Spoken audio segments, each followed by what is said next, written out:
Hello everyone, today we're going to expose our future school. The mission of our school is to develop critical students that know their role in a future society, the students that go beyond what they are taught. Main governance. First, admissions. Entrance should be able for any student, but an exam should be made for placing. That's why our curriculum is designed to different kinds of learning. Staff.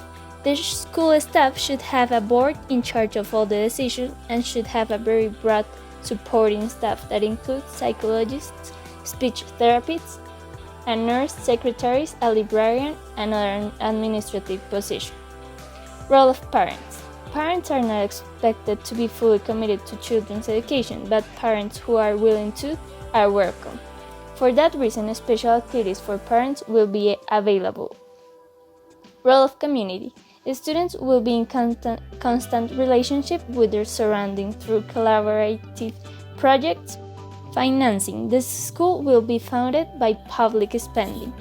Our school system has an horizontal structure, where principal, teachers, and students have the same power that is based on respect without oppression. Our schools are for students from 4 years to 16 years old. Our curriculum have the basic courses, practical and theoretical classes. Offer different curriculums on each grade based on a student's learning processes. The basic courses include math, English, history, sports, art, science, community service, ecology, ethics, and technology. It will help the student develop in all the areas and later in life choose the area that they feel more comfortable. Now, the architecture. The architecture is a topic that may be forgotten in most of the schools, but in this school is an essential part for the student development. The classroom. The classroom should encourage autonomous work. It has to be designed that the teacher is not the center of it. The tables are organized together to facilitate teamwork. This place is inspired by Montessori's philosophy, where the student is completely free to develop in the best way of his learning. It's important to say that in this classroom, the center of it is the student. Teacher can be around guiding them, but the student is the one that should manage the place where he can use all the tools that are placed in there. As you can all see, this is a great example of what Hannah just said before. This is a classroom designed for younger students, and as you can see, it is not centered on the teacher. There's not a whiteboard, and not even one of these tables is facing up front. They are just shaped in circular tables where other students can actually talk to each other and collaborate, and there are a lot of different activities they can choose from.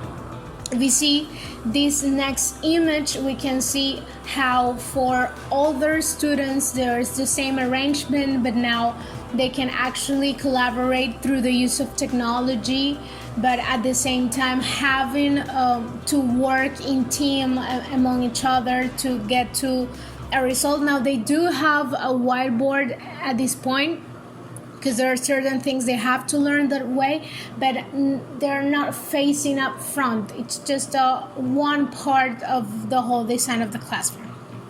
Now, regarding the laboratories, we imagine some spaces where children can actually deepen the knowledge they have been learning in the theoretical classes. We imagine laboratories where they can actually practice and experience everything they learn. Something more like Diversity in Colombia. We imagine laboratories where they have to use their senses and listen to things, touch things, maybe see different things. So we don't imagine laboratories that are based on science or on arranged experiments, but rather some kind of laboratories where they can learn different things. Maybe not exactly scientific things, maybe things related to humanities through debate or some other kind of topics as well. Now, regarding the cafeteria, we imagine a place where debate can be promoted. There should be round tables, just like in the classroom, so that students can talk to each other and really see face to face. And it shouldn't be a place of privilege and distinction. We cannot guarantee that students will have their own groups and talk to their own friends, but we can guarantee that inside the classroom they will be taught to really appreciate everyone around them and know that the cafeteria is another place of learning where they can actually deepen a lot of knowledges by knowing as many people as they can on their surrounding. And as you can see in this other slide, we should teach them to appreciate as well everything they have, and as well as the staff members, the staff of the cafeteria, librarians, the lunch they will get. It's a lot about appreciation. And finally, regarding the playground, we think that it should be a place where they can actually get to choose whatever they want during their free time. Not only a place to play, but as well some places to rest or to read or to talk to each other. Just have a variety of activities and different ideas that they can get. For example, in this next slide, you see some students playing, because we think there should be a lot of tools for different sports they can use, and so they have places to choose from. Now we would like to mention this quote that John Dewey left us, which says, "Education is not an affair of telling and being told, but an active and constructive process." Based on this, we decided that the role of teachers is to transmit knowledge, and the teachers who will be part of this project will have to be clear that each person has a different learning process. So we hope that they get to know each student personally and so find out what is the best way of teaching for each of them. We want to avoid that the figure of the teacher is seen as an obstacle, and the most important thing is that the ideas of the student are listened to, so that they can develop their own thoughts and opinions. Finally, in order to build a safe and pleasant space, they will have to leave it to the students to fail and learn by themselves. We also decided to base ourselves on the model of success criteria, which are the measures used to determine whether and how well learners have met the learning intentions. In other words, a success criteria is a list of features that a teacher wants the children to include in their work during the course of a lesson.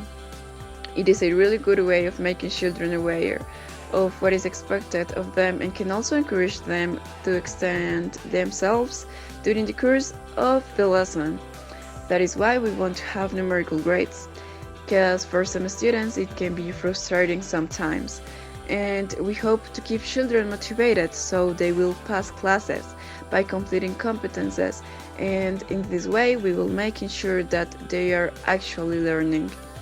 Taking into account that each person learns differently, there will be personalized assignments that will be distributed depending on the most efficient way for the student. And well, that's all. We hope you liked it, and thank you very much for listening.